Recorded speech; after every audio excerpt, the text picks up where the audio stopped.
देखिए, मन की बात का ये कार्यक्रम आज 122वां एपिसोड रहा। लेकिन मैं ऐसा मानता हूँ कि आज तक जितने भी मन की बात के कार्यक्रमों में मेरी उपस्थिति रही है, उनमें आज का ये कार्यक्रम मेरे लिए सबसे अधिक महत्वपूर्ण है। क्योंकि आज सेना के जवानों के बीच में उनके साथ बैठकर मैंने इस कार्यक्रम को देखा और इसके लिए मैं आभार प्रकट करता हूँ लेफ्टिनेंट जनरल शेखावत जी का और सेना का, जिन्होंने अवसर दिया कि हम उनके ही ऑडिटोरियम में बैठकर, उनके ही बीच में बैठकर इस कार्यक्रम को सुने, माननीय प्रधानमंत्री जी को सुने। ये मन की बात का कार्यक्रम केवल कोई कार्यक्रम मात्र नहीं है, ये वास्तव में समाज और राष्ट्र के बीच एक सेतु है। और जब ये कार्यक्रम ऐसे स्थान पर होता है, सेना के जवानों के बीच साथ में होता है, तब इसकी पवित्रता और विशिष्टता और भी अधिक बढ़ जाती है। ऑपरेशन सिंदूर में हमने भारत की सेना के जवानों की वीरता को देखा है, किस तरह से पाकिस्तान में घुसकर पाकिस्तान की कमर तोड़ी है।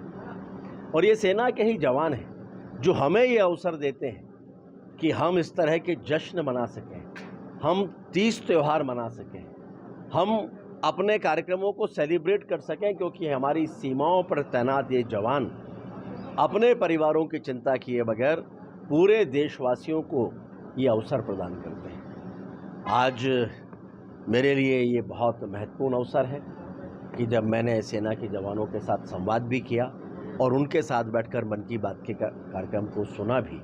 हम सलूट करते हैं अपने वीर जवानों को और माननीय प्रधानमंत्री जी के प्रति भी आभार प्रकट करते हैं कि संयोग से ही आज जब सेना के जवान के बीच में थे तो उन्होंने सेना ऑपरेशन सिंदूर की भी चर्चा की और सेना के जवानों की वीरता की भी चर्चा की। तो कुल मिलाकर आज हमारे लिए बहुत महत्वपूर्ण अवसर है। देखिए, आज पूरे देश के लिए हर्ष का अवसर है।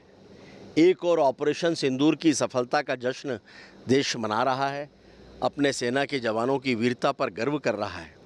वहीं माननीय प्रधानमंत्री जी के सक्षम नेतृत्व में भारत अब जापान को पीछे कर दुनिया की चौथी सबसे बड़ी अर्थव्यवस्था बन गया है।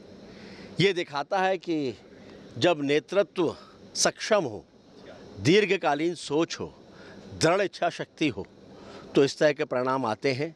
और ये अचानक नहीं हुआ है।